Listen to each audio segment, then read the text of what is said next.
கொடுத்திருக்கிற இந்த நேரத்துக்காக நன்றியோடு மெத்திருக்கிறப்பா, ஸ்தோத்திரிக்கிறோம்.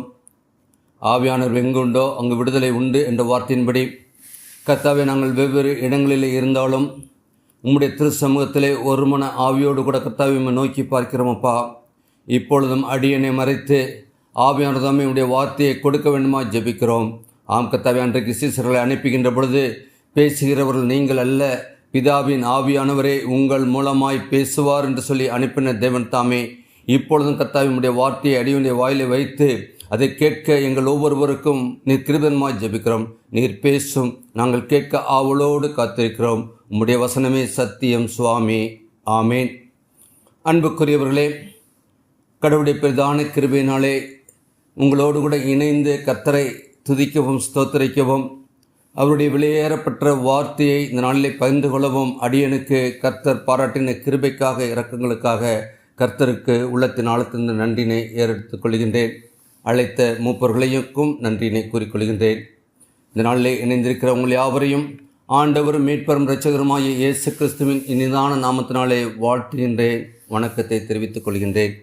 நாம் சற்று முன்பு வாசிக்க கேட்ட அந்த வேத பகுதி இந்த நாளிலே தமிழ் சுவிசேஷ லுத்தரன் திருச்சபையின் அருளுரை பகுதியாக இருக்கின்றது.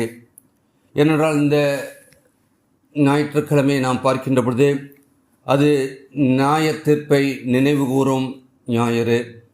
எனவே ஆண்டவருடைய இரண்டாம் வருகை என்பது அந்த நாள் நியாய தீர்ப்பின் நாளாய் இருக்கப் போகின்றது. அதை நாம் நினைவு கூறுகின்றவர்களாய் இருக்க இந்த நாளிலே அழைத்திருக்கப்படுகின்றோம்.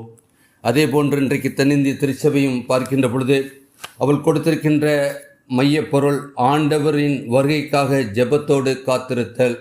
ஆனால் ஆண்டவருடைய வருகை அதி சீக்கிரமாய் இருக்கிறது என்பதை உணர்ந்து பார்த்து அவருடைய வருகைக்கு நாம் ஆயத்தப்படுகின்ற காலங்களாய் கர்த்தர் அந்த காலங்களை நமக்கு கொடுத்திருக்கிறார். நாம் இருக்கின்ற காலம் கிருபையின் காலம். நாம் வாசித்த அந்த வேத பகுதியை பார்க்கின்ற பொழுது 2 பேதுரு 3ஆம் அதிகாரம் 8 முதல் 14 வசனங்களை பார்க்கின்ற பொழுது இது கிறிஸ்துவை அறிந்தவர்களின் எதிர்பார்ப்பு, அல்லது நாம் கிறிஸ்தவர்களாய் இருப்பவர் மட்டுமல்ல, கிறிஸ்தவரை இரட்சகராக ஏற்றுக்கொண்ட ஒவ்வொருவருடைய எதிர்பார்ப்பும் அவருடைய வருகையாய் இருக்கின்றது. வரக்கூடிய நாட்களிலிருந்து அட்வென்ட் என்று சொல்லக்கூடிய கிறிஸ்துவின் வருகை ஞாயிறுக்குள்ளாக நாம் இருக்கின்றோம். அவருடைய முதலாம் வருகையை நாம் கொண்டாட இருக்கின்ற அதே வேளையிலே அவருடைய இரண்டாம் வருகைக்கு நீங்கள் நானும் ஆயத்தப்பட்டவர்களாய் இருக்க அழைக்கப்பட்டவர்களாய் இருக்கின்றோம். என்றால் அவருடைய வருகை என்பது நியாயத்தீர்ப்பு நாள் மட்டுமல்ல, அது நம்முடைய கிரியைக்கு தக்க பலனை ஆண்டவர் அந்த நாளில் நமக்கு கொடுக்கின்றவராய் இருக்கின்றார். எனவே அதற்காக நாம் எப்படிப்பட்ட வாழ்க்கை வாழ வேண்டும் என்பதை இந்த நிருபத்திலே அப்போஸ்தலனாகிய பேதுரு நமக்கு சொல்லுகின்றார். இதை 2 சிறு தலைப்புகளிலே தியானிக்க பரிசுத்த ஆவியானவர் நமக்கு கிருபை செய்வார். 1, பொறுமை உள்ளவராய் இருக்கிறார். 1, பொறுமை உள்ளவராய் இருக்கின்றார். 2வது காத்திருங்கள். 2வது காத்திருங்கள். 1 பொறுமை உள்ளவராய் இருக்கின்றார். நாம் வாசித்த அந்த வேத பகுதியிலே 8 முதல் 10 வசனங்களை பார்க்கின்ற பொழுது அங்கு பேதுரு சொல்கின்றார், பிரியமானவர்களே, கர்த்தருக்கு ஒரு நாள் 1000 வருஷம் போலவும் 1000 வருஷம் ஒரு நாள் போலவும் இருக்கிறது என்கிறதை இந்த ஒரு காரியத்தில் நீங்கள் அறியாதிருக்க வேண்டாம். தாமதிக்கிறார் என்று சிலர் எண்ணுகிறபடி கர்த்தர் தமது வாக்குத்தத்தத்தை குறித்து தாமதியாமல் ஒருவரும் கெட்டு போகாமல் எல்லோரும் மனந்திருவோம் என்று விரும்பி நம்மேல் நீடிய பொறுமை உள்ளவராய் இருக்கிறார். கர்த்தருடைய நாள் இரவிலே திருடன் வருகிற விதமாய் வரும். அப்பொழுது வானங்கள் மடமடவென்று அகன்று போம், பூதங்கள் வெந்து உருகிப்போம், பூமியிலுள்ள அதிலுள்ள கிரிகளும் எரிந்து அழிந்து போம் என்று சொல்லி பார்க்கின்றோம். ஆம் அன்புக்குரியவர்களே, கர்த்தர் வருகை என்று பார்க்கின்ற பொழுது அவர் தாமதிக்கிறார் என்று நாம் அறிந்து கொண்டிருக்கின்றோம். என்றால் இந்த 2 பேதுரு எழுதப்பட்ட காலம் என்று பார்க்கின்ற போது கிபி 65 முதல் 68 வருஷங்களிலே எழுதப்பட்டது. ஆனால் அந்த வார்த்தை இன்றைக்கும் ஜீவனுள்ள வார்த்தையாய் 2024 நாம் அதை குறித்து தியானிக்கின்ற வார்த்தையாய் இருக்கிறது என்பதை நாம் அறிந்து கொள்ள அழைக்கப்படுகின்றோம். கர்த்தரின் வருகை தாமதிக்கிறது என்று கூற காரணம் தேவனுடைய கால கடிகாரம் நமது பூ உலக கால கடிகாரம் கணக்கை முற்றிலும் மாறுபட்டது என்பதை அறிந்தது இருக்க வேண்டும். 1000 வருடம் ஒரு நாள் போல கழியும் என்று முடிவு எதிர்பார்த்த நாளில் திடீரென்று வரும் என்பதும், ஒரு நாள் 1000 வருஷம் போல நீடிக்கும் என்றால் அவருடைய கிருபை அவ்வளவு பெரிதாய் இருக்கிறது என்பதை நாம் உணர்ந்து கொள்ள அழைக்கப்பட்டவர்களாக இருக்கின்றோம். ஏனென்றால் நம்முடைய வாழ்க்கையிலே ஆண்டவருடைய கிருபை இருப்பதன் நிமித்தமாக இந்த நாள் வரைக்கும் நாம் ஜீவனோடு கூட இருக்கின்றோம். நாம் நிற்பதும் நிர்மூலமாக இருக்கிறதும் கர்த்தருடைய சுத்த கிருபை என்பதை நாம் உணர்ந்து பார்த்து அவருடைய கிருபை நமக்கு அளவிடப்படாததாக இருக்கின்றதை நாம் அறிந்து கொள்ள அழைக்கப்படுகின்றோம். வருகை தாமதமாவதற்கு மற்றொரு காரணம் என்ன என்று பார்க்கின்ற பொழுது அது தேவனுடைய நீடிய பொறுமை மட்டுமல்ல, நீங்களும் நானும் கூட பொறுமை உள்ளவர்களாய் இருக்க நாம் அழைக்கப்பட்டவர்களாய் இருக்கின்றோம். எபிரேயர் 10ஆம் அதிகாரத்திலே பார்க்கின்ற பொழுது 35 முதல் 39 வசனங்களை பார்ப்போம் என்று சொன்னால் அங்கு பார்க்கின்றோம், ஆகையால் மிகுந்த பலனுக்கு ஏதுவான உங்கள் தைரியத்தை விட்டுவிடாதிருங்கள். நீங்கள் தேவனுடைய சித்தத்தின்படி செய்து வாக்கு தத்தத்தை பண்ணப்பட்டதை பெறும்படிக்கு பொறுமை உங்களுக்கு வேண்டியதாக இருக்கிறது. ஆனால் ஆண்டவர் நம்மிடத்தில் எதிர்பார்க்கின்றது என்ன? நமக்கென்று ஆயத்தப்பட்டிருக்கின்ற அந்த பரம காணானை நாம் பெறும்படியாய் நாம் பொறுமையோடு கூட இந்த உலகத்திலே வாழ அழைக்கப்பட்டவர்களாக இருக்கின்றோம். அது மட்டுமல்ல, அங்கு பார்க்கின்ற 37ஆம் வசனங்களை, வருகிறார், இன்னும் கொஞ்ச காலத்தில் வருவார், தாமதம் பண்ணார் என்று சொல்லி பாடப்பட்டிருக்கின்றது. எபிரேயர் எழுதப்பட்ட காலம் என்பது பார்க்கும்போது கிபி 70ஆம் ஆண்டுக்கு முன்பாக எழுதப்பட்டது.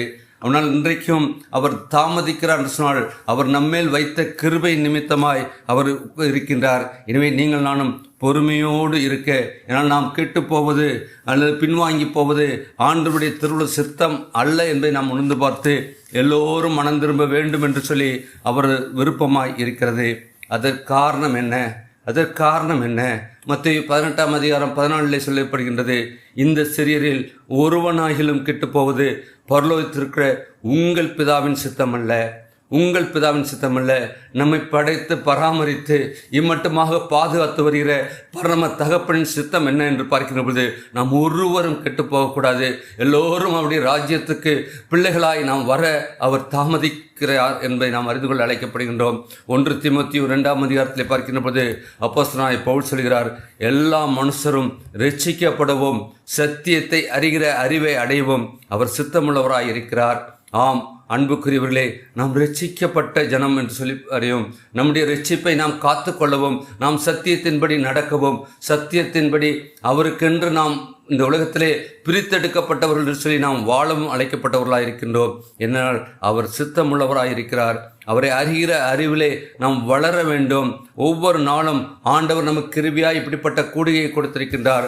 ஒருவேளை இன்றைக்கு 1293வது நாள் கூடுகையிலே நாம் கூடி வந்திருக்கின்றோம் சொன்னால் இது எவ்வளவு பெரிய சிலாக்கியம். ஆண்டவர் அல்லவா நம்மை அழைத்திருக்கின்றார். ஆண்டவர் அல்லவா நம்மை அணு தினமும் கூடி ஜெபிக்கவும், அநேகருக்காக ஜெபித்து அநேகருக்கு விடுதலை கொடுக்கவும், அது மட்டுமல்ல நம்முடைய ரட்சிப்பின் அனுபவத்திலே நாம் அநேக காரியங்களை நாம் பெற்றுக்கொள்ளவும் கர்த்தர் கிருபை பாராட்டி வருகிறார். அன்றைக்கு யோபு தன் சிநேகிதனுக்காக அவன் ஜெபித்த பொழுது அவனுடைய சிறையிறப்புள்ளா மாற்றின கர்த்தர் அதோடு அவனை விட்டு விடவில்லை. அவனுடைய வாழ்க்கையில் இரட்டிப்பான ஆசீர்வாதங்களை கொடுத்தாரே. அப்படின்னா நம்முடைய வாழ்க்கையிலும் ஆண்டவர் வைத்திருக்கிற ஆசீர்வாதத்தை நாம் இரட்டிப்பாய் பெற்றுபடி நாம் மற்றவர்களுக்காக ஜெபிக்கின்றவர்களாய் நாம் கூடியிருக்கின்றோம். எனவே நம்முடைய வாழ்க்கையிலே பொறுமையை நாம் கடைபிடிக்க அழைக்கப்பட்டவர்களாக இருக்கிறோம். ஆகையால் வாய்ப்புகளை கூட்டிக் கொண்டே இருக்கிறார். நமக்கு ஒவ்வொரு நாளும் அவர் கிருபையாய் கொடுக்கின்ற நாட்கள். இந்த நாட்களை நாம் பயன்படுத்தி ஆண்டவருக்கென்று நாம் வாழ அழைக்கப்பட்டவர்களாக இருக்கிறோம். ஆனால் நம்முடைய கிரிகை பெரியதாய் பேசிக்கொண்டிருக்கின்றோம். இன்னைக்கு மனிதனுடைய வாழ்க்கையில பார்க்கின்ற பொழுது செய்யப்படுகின்ற காரியங்கள் என்னால் நம்மால் அல்ல, நம் மூலமாய் ஆண்டவர் செயல்படுகின்றார். நமக்கு கிடைக்கின்ற சகல ஆசீர்வாதத்துக்கும் மகிமைக்கும் உரியவர் அவர் என்பதை நாம் அறிந்து கொள்ள அழைக்கப்படுகின்றோம். அந்த உலகத்திலே வாழ்ந்து சுகித்திருக்க முடியாதான் ஆண்டவர் நம்மை பிரித்தெடுத்திருக்கின்றார். இவை நாம் இருக்கின்ற பொழுது எல்லாவற்றிலும் ஆண்டவருக்கு நாம் மகிமை சேர்க்கின்றவர்களாக இருக்க, ஆண்டவரை நம்மை ஏற்றி பிடிக்கின்றவர்களாக இருக்க அழைக்கப்படுகின்றோம். அங்கு பார்க்கின்ற பொழுது எல்லா காரியங்களிலும் அங்கு செயல்படுகின்ற ஒவ்வொரு காரியங்களிலும் ஆண்டவர் நம்மோடு கூட இருக்கின்றார். அங்கு பார்க்கின்றோம், பூமியும் அதிலுள்ள கிரிகளும் எரிந்து அழிந்து போம், அப்படின்னா நம்முடைய வாழ்க்கையிலே இந்த உலகம் ஆன வாழ்க்கை நமக்கு சாஸ்வதம் அல்ல. இந்த உலக வாழ்க்கை ஒரு கூடார வாழ்க்கை. அதை நாம் அறிந்து நம்முடைய வாழ்க்கையில் நமக்கு வரக்கூடிய பாடுகள், நிந்தைகள், அவமானங்கள் எல்லாவற்றையும் பொறுமையோடு சகிப்போம் என்று சொன்னால் ஆண்டவர் வைத்து சென்றிருக்கின்ற அந்த நமக்கு விட்டு சென்றிருக்கின்ற எல்லா காரியங்களிலும் ஆண்டவர் நம்மோடு கூட பயணிக்கின்றார் என்று நாம் இருக்க அழைக்கப்படுகின்றோம். நாம் எந்த சூழ்நிலையிலும் கலங்காதபடி பொறுமையாக இருப்போம். நிச்சயமாக ஆண்டவர் அப்படிப்பட்ட ஒரு வாழ்க்கையை நம்மிடத்தில் எதிர்பார்க்கின்றார். அவருடைய வருகையிலே நாம் அவரோடு கூட இருக்கின்றவர்களாக இருக்கவும், ஆண்டவர் எப்படி பொறுமை உள்ளவராக இருந்தாரோ அதே போன்று நம்முடைய வாழ்க்கையிலும் நாம் பொறுமை உள்ளவராக இருக்க அழைக்கப்படுகின்றோம். இரண்டாவதாக பார்க்கின்ற பொழுது காத்திருங்கள் என்று பார்க்கின்ற பொழுது நாம் வாசித்த அதே 2 பேதுருவிலே பார்க்கின்றோம். 11 முதல் 14 வசனங்களே அங்கு 13ஆம் வசனம் சொல்கிறது. 12 தேவனுடைய நாள் சீக்கிரமாய் வரும்படி மிகுந்த ஆவலோடு காத்திருக்கிறேன். தேவனுடைய நாள், அதுதான் நியாயத்திற்பின் நாள், அது சீக்கிரமாய் வரும்படி நான் ஆவலோடு காத்திருக்கிறேன். இன்றைக்கு அந்த ஆவல் நம் ஒவ்வொருடைய வாழ்க்கையிலும் இருக்க வேண்டும். ஆண்டவரே, நீ சீக்கிரமாய் வாரும், உடைய வருகைக்கு நாங்கள் ஆயத்தப்பட்டவர்களாய் நாங்கள் இருக்கின்றோம் என்று நாம் ஒவ்வொரு நாளும் ஆயத்தப்பட்டவர்களாய் இருக்க அழைக்கப்படுகின்றோம். அந்த நாளிலே வானங்கள் வெந்து அழிந்து பூதங்கள் எரிந்து உருகிப்போம். அவருடைய வாக்குத்தத்தத்தின்படி நீதி வாசமாயிருக்கும், புதிய வானங்களும் புதிய பூமியும் உண்டாகும் என்று காத்திருக்கிறோம். இதுதான் நம்முடைய அனுபவமாக இருக்க வேண்டும். நமக்கு இந்த பூமி நமக்கு சாஸ்வதம் அல்ல, அது அல்ல. புதிய பூமி உண்டாகும் என்று காத்திருக்கின்றோம், புதிய வானம் உண்டாகும் என்று காத்திருக்கின்றோம். அப்படிப்பட்ட ஒரு காத்திருத்தலை இந்த நாளிலே எதிர்பார்க்கின்றோம். நான் வாசித்த அந்த பதிலை பார்க்கின்ற பொழுது 12ஆம் வசனத்திலே காத்திருங்கள் என்று சொல்கின்றார். 13ஆம் வசனத்திலே அங்கு பார்க்கின்ற பொழுது காத்திருக்கிறோம் என்று சொல்லி பார்க்கின்றோம். 14ஆம் வசனத்திலே பிரியமானவர்களே, இவைகள் வர காத்திருக்கிற நீங்கள் கரையற்றவர்களும் பிழை இல்லாதவர்களும் சமாதானத்தோடு அவர் சந்நிதியில் காணப்படும்படி ஜாக்கிரதையாயிருங்கள். இது எவ்வளவு பெரிய ஒரு எச்சரிப்பின் செய்தி. நாம் அவர் வர காத்திருக்கின்ற பொழுது நாம் சமாதானத்தோடு அவர் சந்நிதியில் காணப்படும்படியாய் நாம் ஜாக்கிரதையாய் இருக்க அழைக்கப்படுகின்றோம். அன்புக்குரியவர்களே, எனவே நம்முடைய வாழ்க்கையிலே ஆகாய் திருக்கிருஷ்ண புஸ்தகத்தை பார்ப்போம் என்று சொன்னால் ஆகாய் 2ஆம் அதிகாரம் 20 முதல் 22 வசனங்களிலே அங்கு சொல்லப்படுகின்ற காரியங்கள் அங்கு பார்க்கின்றோம். 20ஆம் வசனத்திலே அங்கு ஆகாய்க்கு ஆண்டவர் வெளிப்படுகின்ற பொழுது யூதாவின் தலைவனாகிய செருபவேலிலே சொல்ல வேண்டிய வார்த்தைகளை கடவுள் அங்கு சொல்கின்றார். அங்கு சொல்கின்ற பொழுது அங்கு என்ன பண்ணுறது, நான் வானத்தையும் பூமியும் அசைய பண்ணி, அது மட்டுமல்ல ராஜ்யங்களின் சிங்காசனத்தை கவிழ்த்து ஜாதிகளுடைய ராஜ்யங்களையும் பிளத்தை அழித்து இரதத்தையும் அதில் ஏறி வருகிறவர்களையும் கவிழ்த்து போடுவேன். குதிரைகளோட அவைகளின் மேல் ஏறி வருகிறவர்களும் அவரவர் தங்கள் சகோதரனின் பட்டயத்தினால் விழுவார் என்று சொல்லி பார்க்கின்றோம். அன்புக்குரியவரை எல்லாம் அழிந்து போகின்ற சூழ்நிலை பார்க்கின்றோம். அவருடைய வருகை என்பது அதிசீக்கிரமாய் இருக்கிறது. இன்றைக்கு நாம் காண்கின்ற ஒவ்வொரு காரியமும், நாம் கேட்கின்ற ஒவ்வொரு காரியமும் செயலும் நம் ஆண்டவருடைய வருகை அதிசீக்கிரம் என்பதை நமக்கு உணர்த்தி கொண்டே இருக்கின்றது. எனவே நீங்கள் நானும் எல்லா சூழ்நிலையிலும் ஆண்டவர் நமக்கு வைத்திருக்கின்ற ஓட்டத்தை பொறுமையோடு ஓடுவது மட்டுமல்ல, நாம் காத்திருக்கின்ற பொழுது ஆண்டவர் நம்மோடு கூட இடைபிடிக்கின்றவராக இருக்கின்றார். நம்மை கொண்டு என்ன சித்தமாக இருக்கிறாரோ ஏதோ ஒரு நோக்கத்தோடு கூட நமக்கு ஜீவனை கொடுக்கின்றார். அப்படின்னு நாம் பெற்றிருக்கின்ற ஜீவனுள்ள தேவனை நாம் பிரதிபலிக்கின்றவர்களாய் இந்த உலகத்தை வாழ அழைக்கப்படுகின்றோம். அன்புக்குரியவர்களே, ஆனால் இயேசு கிறிஸ்துவும் அவரது வாக்குத்தத்தங்களும் மாறாதவை.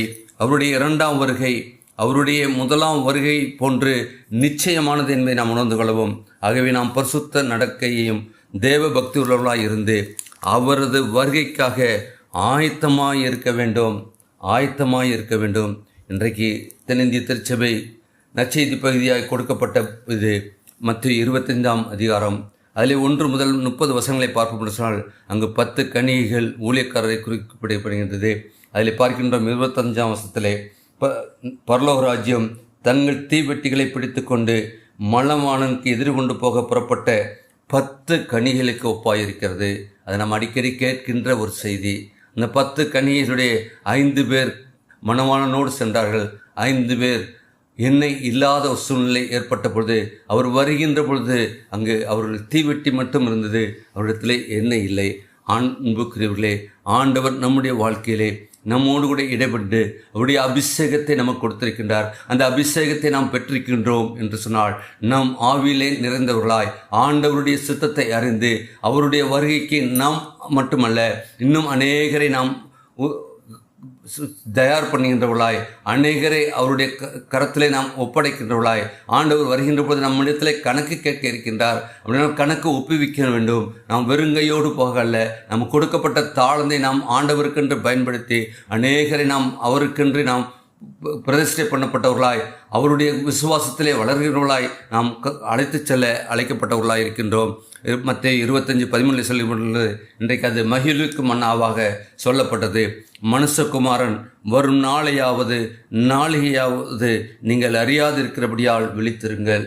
நாம் விழித்திருக்க வேண்டும்.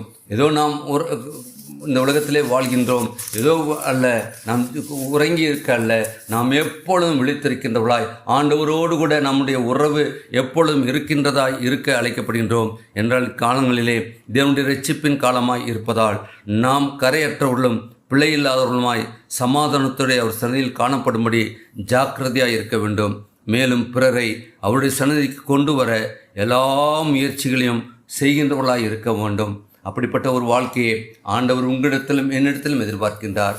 நாம் இருக்கின்ற எந்த இடமா இருந்தாலும், நாம் வாழ்கின்ற எந்த சூழ்நிலையாக இருந்தாலும், சூழ்நிலையை அறிந்திருக்கிற கர்த்தர் நம்மோடு கூட இடைபடுவார். நிச்சயமாக அவர் பொறுமை உள்ளவர் போல நாமும் பொறுமை உள்ளவர்களாக இருப்போம்.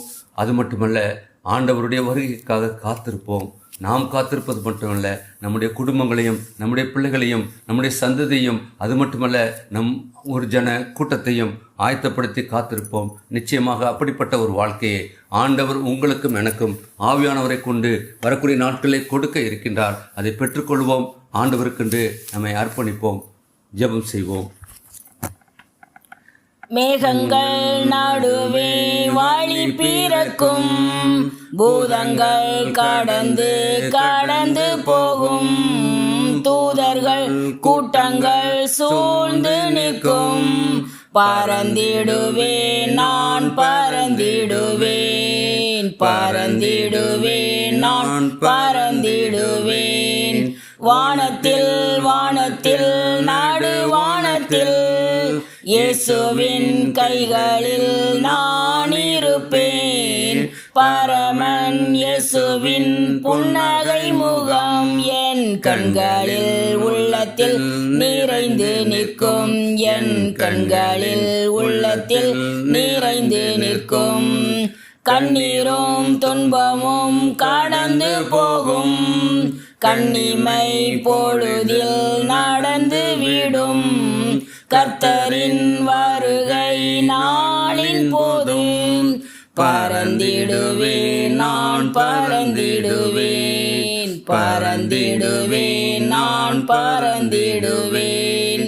வானத்தில் வானத்தில் நடுவானத்தில் இயேசுவின் கைகளில் நான் இருப்பேன். பரமன் இயேசுவின் புன்னகை முகம் என் கண்களில் உள்ளத்தில் நிறைந்து நிற்கும், என் கண்களில் உள்ளத்தில் நிறைந்து நிற்கும்.